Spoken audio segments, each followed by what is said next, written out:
burn, and then they poured gasoline on the flames. They buried families under regulations, spent trillions on pet projects, and railed against American paychecks to appease who? Their radical base. And Americans will never forget who did that, because we will continue to remind them.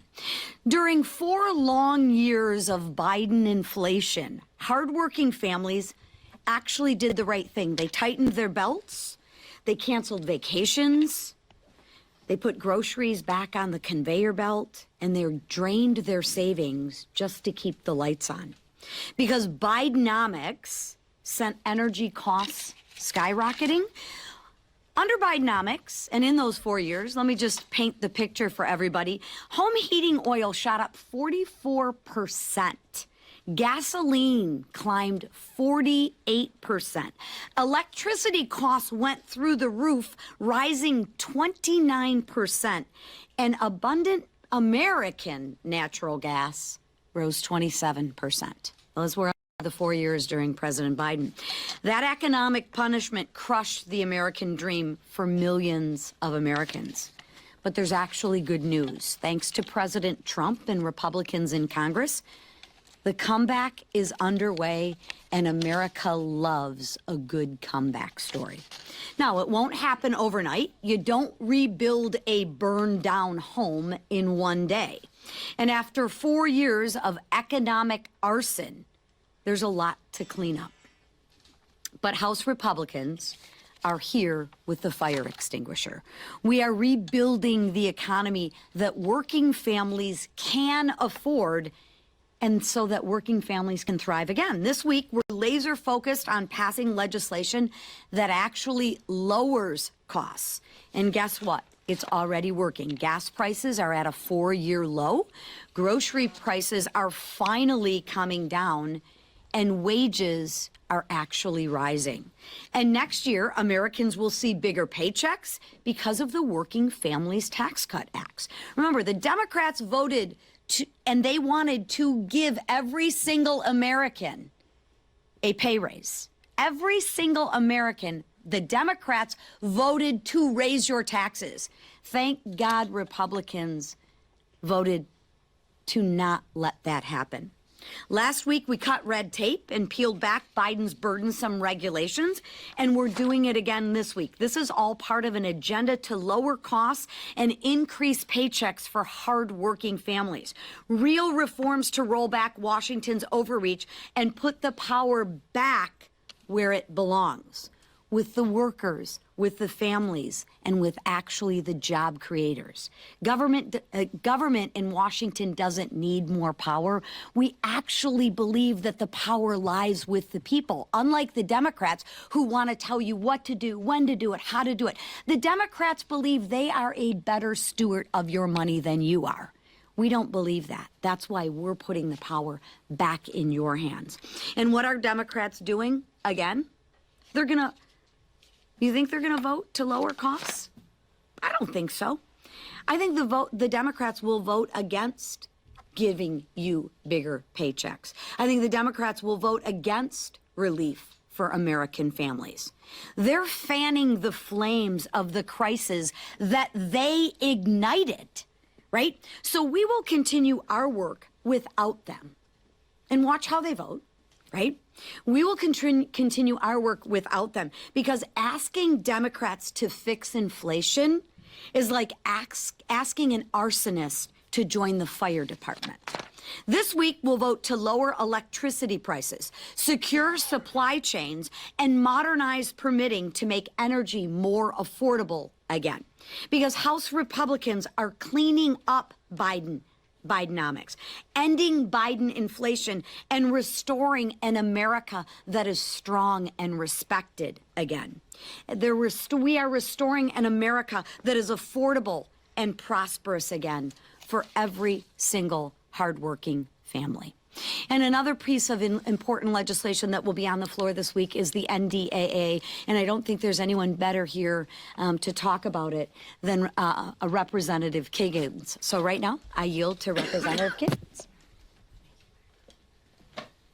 Thank you. Well, good morning. I'm Congresswoman Jen Kiggins, and I proudly represent Virginia's 2nd Congressional District. I'm also a Navy veteran, former helicopter pilot, a Navy spouse, and now a proud Navy mom. So it's certainly a privilege to be here today to talk about this year's National Defense Authorization Act, which should see a vote on the floor today. This is over $900 billion of money that we can send to our warfighters and to our military families. There's a large chunk of that's dedicated to ships, submarines, aircraft, the actual warfighting resources and tools that we need to just exemplify peace through strength throughout the world. That part can't be overstated. We've done so much with this administration just to reprioritize peace through strength. That's how we keep peace in the world, is by being that deterrent, by being that strong fighting force, but also taking care of our military families and our men and women in uniform. We did so much good work last Congress with the Quality of Life Task Force, and we continued that work into this year's NDAA. We looked at pay raises. We gave a 3.8% pay raise to our servicemen and women. We looked at housing. We put $1.5 billion back into housing infrastructure improvements. We know that there's a lot of room for improvement there, and I'm thankful that the Secretary of War has prioritized a task force to specifically look at where we are housing our men and women. We looked at child care. We have money specifically dedicated to new child care facilities. We looked at DoD education. We've pressing on DODEA to look at things like no cell phones in schools that are on military installations. There's a lot of money in there for health care that we want to make sure we're providing good health care for our men and women who serve and their families. We put other things in there for licensures to make it easy for providers to be able to serve our military community. And we even looked at things that were making it unifying the accession process, because we heard a lot of challenges with young people who want to serve, that they're being looked at differently for different types of medical history issues. So we changed those things. A lot of meaningful change. One of the things I'm most excited about is how we've prioritized our military Sea Lift Command. In the Navy, you know, we don't have as many ships as we probably should, and we're working on that shipbuilding exercise. But in the meantime, I have my military Sea Lift Command folks who are stepping up, who are civilian partners and providing that peace through strength on the seas. And we left them out a little bit of the discussion with the quality of life issues. So we included them back this time. We took out pay caps for military Sea Lift Command pay. We made sure that our military Sea Lift Command members could shop at the commissaries and exchanges. We're protecting our commissaries, making sure that they are available and there for our military families. So a lot of good things to take care of the people who serve, but then also that technology integration piece, the contract awarding, the procurement acquisition reform. We've done many, many good things to the tune of over $900 billion. So it's a privilege to have been a part of the team that put that together. It's a mission that we all share here in Congress on both sides of the aisle, of taking care of our military and making sure we remain the greatest in the world. Thank you so much. And with that. Thank you, Jen. Fraud, fraud, and more fraud. It seems like every day there is a new discovery of stolen taxpayer dollars in my home state of Minnesota. And who is smack dab in the middle of it? The self-acknowledged liar, incompetent, failed governor, and failed vice presidential candidate Tim Walz. But with the world now watching, Walz can no longer hide from accountability. I want to thank President Trump and his all-star administration for pursuing justice for the hardworking taxpayers of my state of Minnesota. Secretary Noem, Secretary Bessent, Secretary Duffy, FBI Director Patel, Administrator Loeffler, Dr. Oz, Stephen Miller, Border Czar Tom Homan, and even more in the Trump administration have sounded the alarm and taken action finally. On behalf of the people of Minnesota, thank you. In addition to exposing and eliminating rampant waste, fraud, and abuse, President Trump and House Republicans are delivering on our promise to restore affordability and opportunity for the American people. With legislation to streamline permitting, unleash American energy, and increase opportunities for Americans to invest in their futures, we're working to lower costs, support American jobs, and spur business innovation. In particular, the nonpartisan INVEST Act, led by Congresswoman Ann Wagner, is going to cut bureaucratic red tape. It's going to empower small businesses in this country and entrepreneurs, and give Americans more freedom to invest, build wealth, and save for the future. This will be another great week for America First Wins. And with that, I yield to our leader. Thank you, Whip, and really appreciate the work that the Whip has done to remind everybody about the fraud that was going on in Minnesota for years. It's finally getting, I think, more coverage, not as much as it deserves, but alarming that so much of that was going on right under the nose of Governor Walz, and the brutal waste of taxpayer dollars. We're going to continue, as President Trump is this week, to focus on affordability and lowering costs. You saw President Trump go to Pennsylvania yesterday to talk about a number of the things he's been working on in his administration and working with Congress to lower costs for families. But it's important to remind people what he inherited and what was going on in this country under the Biden administration for 4 years, when you saw prices skyrocketing, energy costs skyrocketing, interest rates skyrocketing, and Democrats in Congress never cared about any of that. They let it happen. They looked the other way over and over again. An open, porous southern border that President Trump not only said he would fix as a candidate, but now has fixed as president of the United States. And when he talks about the things that he's doing to lower inflation, we're finally seeing some relief, but we're going to continue working to lower costs for families. And it's something that is not only important to President Trump, it's important to this House majority. You know, we talked a lot about health care in these last few weeks here at this podium, but our committees have been working on very serious proposals, all focused on lowering costs for 100% of American families. While Democrats talk about less than 10% of the American people, we have been talking about what we can do to lower health premiums for 100% of American families, while also giving options to people who are trapped in unaffordable Care Act plans. Where Democrats want to keep them trapped, we want to give them options. And so we've been working and meeting with different caucuses within our conference for weeks. The committee chairs have been talking about the very specific bills, been meeting and getting ideas from a lot of our members who have great, passionate ideas on health care. The Doctors Caucus, doctors who practiced medicine in the private sector and then they came to Congress. They still have great ideas about how to restore the doctor-patient relationship that Obamacare broke. So many things about health care that the Affordable Care Act just destroyed, starting with the title of the bill. Nothing is affordable about the Affordable Care Act, and Republicans want to fix that. And so what we did today in our conference just a little while ago is had a really productive discussion about all those ideas that the committees have been working on, not just ideas, actual bills. And we are now focused on bringing a number of those bills to the floor next week that we have consensus on. There's still some areas that we don't have full agreement upon, and we're going to keep working on those.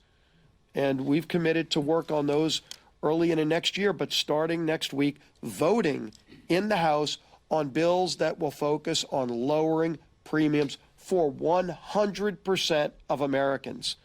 Let's see where Democrats stand when it's not just giving money to insurance companies and propping up failed Obamacare plans, but actually helping 100% of Americans have better choices and lower health care premiums. So we're going to continue bringing bills to the floor that work on fixing problems that Democrats have created and delivering on the promises we made to the American people.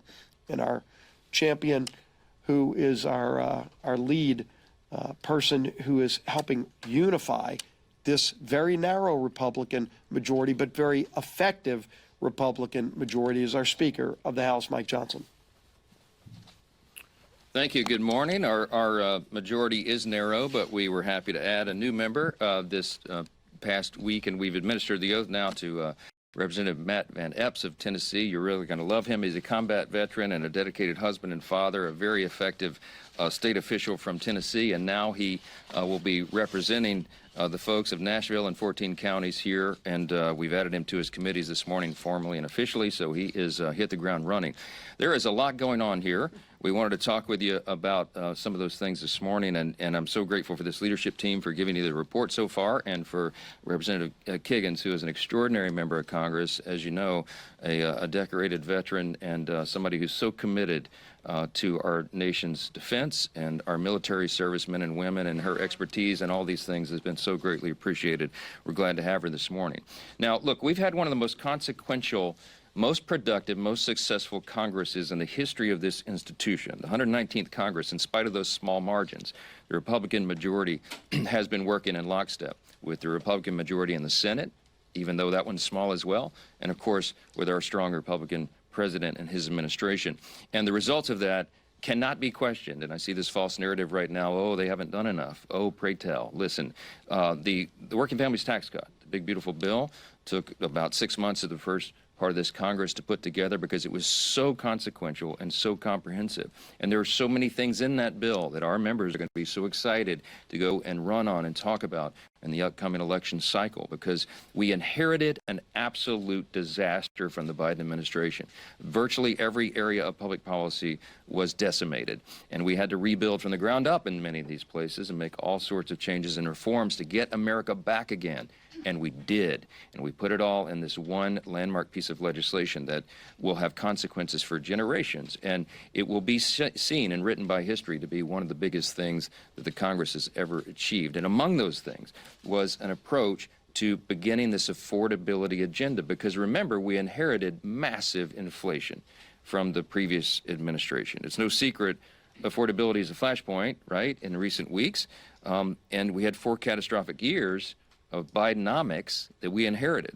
The Biden administration spent like drunken sailors, and they attempted to tax and regulate their way to prosperity, and we all knew when they were doing it that it would not work. It had exactly the opposite effect. The result was inflation skyrocketed, gas prices reached record highs, homeownership declined, credit card debt increased, all those things that everybody felt and they're still feeling now. Now, the American people gave us a mandate in the election. The president won the Electoral College soundly. He won a big majority popular vote. We got the highest vote total for House Republicans in the history of this institution, and they charged us to go fix this.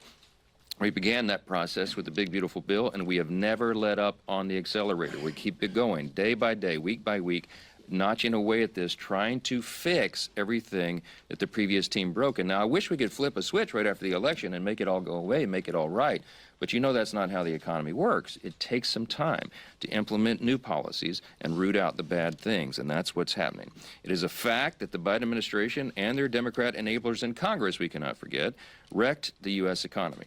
That's what happened, and we had to take it over in January. This is why Democrats' newfound claims about affordability are just patently absurd. Okay, here are the facts, and you know this. Many of you don't write about it, but these are the facts, and they're undisputed. They broke the economy, and now they want to lecture to the American people about affordability. They opened our borders, and now they want to lecture to the American people about immigration border enforcement. They broke the American health care system. They caused premiums to skyrocket. And now they have the audacity to tell Republicans that the only way to save it is to throw hundreds of billions of dollars to health insurance companies, which would merely fuel a system that is rife with fraud, waste, and abuse. You cannot be an arsonist and a firefighter at the same time. That's the message for the Democrats. Let's be very clear about one thing. When the Democrats talk about health care affordability, okay, this catchphrase that they have, they are talking about one thing and one thing only. They are talking about continuing handouts to big insurance companies. They have no ideas, they have no desire to fix the broken system they created. They just want to subsidize it. And subsidy is a big word. It means they're taking taxpayer dollars and funding a broken system. That is their entire affordability agenda in a nutshell. This agenda does not lower health care costs. All it does is hide the cost of the failed law, which we assume is the point. And their proposal, which is a 3-year extension of these enhanced subsidies, the Democrat COVID subsidies that they created, that they put the expiration date on for this December, that proposal to extend that for 3 years is devoid of any reforms to clamp down on the rampant waste, fraud, and abuse. And it continues to provide taxpayer-subsidized health care to Americans who are making hundreds of thousands of dollars in annual salary. It doesn't make any sense. Now, you heard Whip Emmer and Leader Scalise reference the massive fraud that's just been uncovered in the last week or so in Minnesota. We know that this has been going on around the country in these deep blue states, and now the evidence is starting to come forward.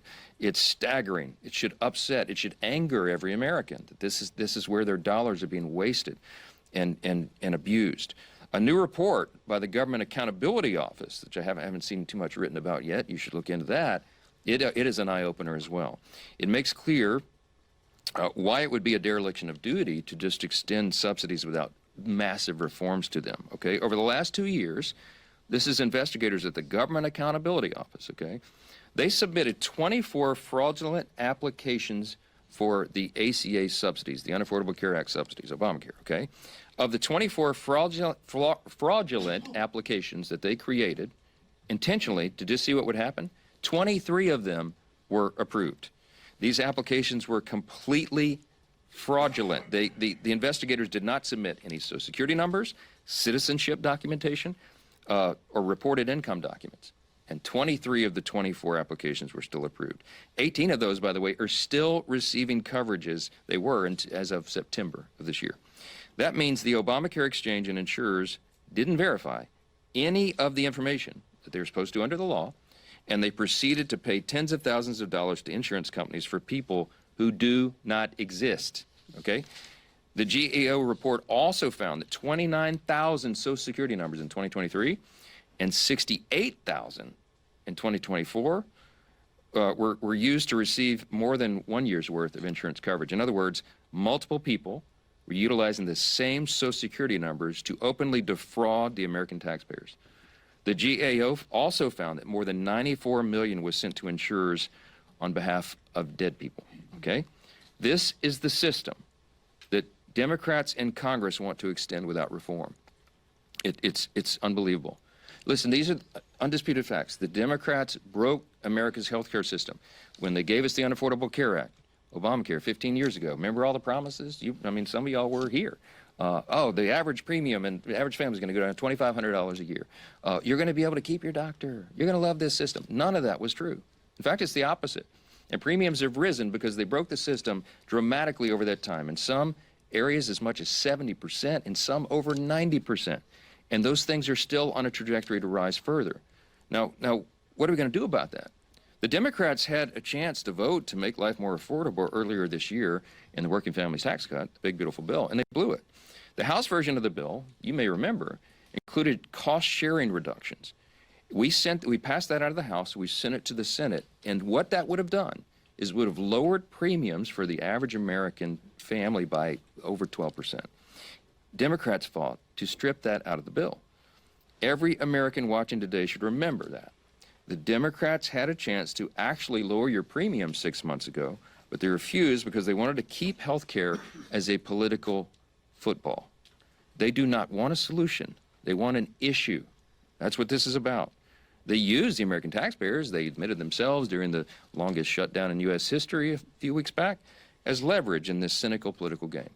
So in the coming days, what you're going to see is the other party, the Republican Party, continuing to do the important work that we've already begun to actually lower the cost of health care and reduce fraud, and we hope Democrats will join us in those efforts.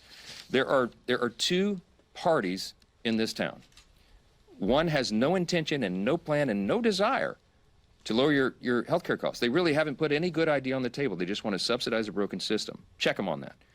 The Republican Party, on the other hand, is already demonstrating that we know how to do this. We're not just talking about it, we've done it. In the Working Families Tax Cut, you will remember, in the Medicaid reforms, we went after program integrity. We didn't change the substance of Medicaid, as they've claimed falsely. We went to program integrity. Why? Because we owed that to the American taxpayers. We got ineligible recipients off of Medicaid, and we cut out the fraud, waste, and abuse. And the CBO said they've calculated it saved $185 billion for American taxpayers, and it reduced premiums. We reformed it to strengthen Medicaid. Those same principles are going to guide us in the months, in the days and weeks and months forward. As Leader Scalise noted, we have some low-hanging fruit. We have some things that every Republican agrees to. Democrats won't. Remember, they don't actually want to fix this problem. But you're going to see a package come together that will be on the floor next week that will actually reduce premiums for 100% of Americans who are on health insurance, not just the 7%. Remember, the COVID-era subsidy only covers 7% of Americans, and it was passed and extended without any reforms at all. It would only reduce their premiums by 4%. So they're using that as a red herring The overall system is broken, and we're the ones that are going to fix it. You will see that laid out. Thanks to the good work of Chairman Cole and all of our appropriators, we have our appropriations process that will be going forward as well. We're moving those through the regular order process, and that's the way it's supposed to work. So you'll see many of those going through the process, and we think we can get it all wrapped up by the end of that deadline on January 30th. And you'll see that process continue over the days and weeks ahead as well. I would say this again. This Congress has been the most productive and successful in the modern era, and I think I think you can make an argument, one of the top 5 of all time. You've heard me say that. Look at the evidence and the facts. Don't listen to the talking points. This team has delivered with small margins what the American people asked us to do and what we promised we would do. And that work has just begun. It will continue in earnest all the way through the end of this year as we sprint through the end of this calendar year and we start the new session in January. We never let take our foot off the gas. So with that, I'll take a few questions. Yeah. Speaker Johnson, do you intend to advance pro-life provisions in your health care package, such as ID amendments for whatever you advance? Well, look, it's an important principle the Republicans always stand by, the Hyde provisions. It's been a tradition in our law forever. We do believe in the sanctity of human life, and we think it's important that taxpayer dollars not fund abortion. I mean, this is a well-settled principle of ours. So this week, as we go forward, we're gonna do a lot of things on the floor, and we always keep our fundamental principles in mind. Let me tell you just some of these things this week. I mean, some of this has been mentioned, but real substantive things coming to the floor. We passed legislation last week to keep the CCP out of your children's classrooms and to cut costly red tape for small businesses. This week, you're going to have the NDAA on the floor, as Representative Kiggins has talked about, building on historic investments that we included in the Working Families Tax Cut to advance President Trump's Peace Through Strength agenda.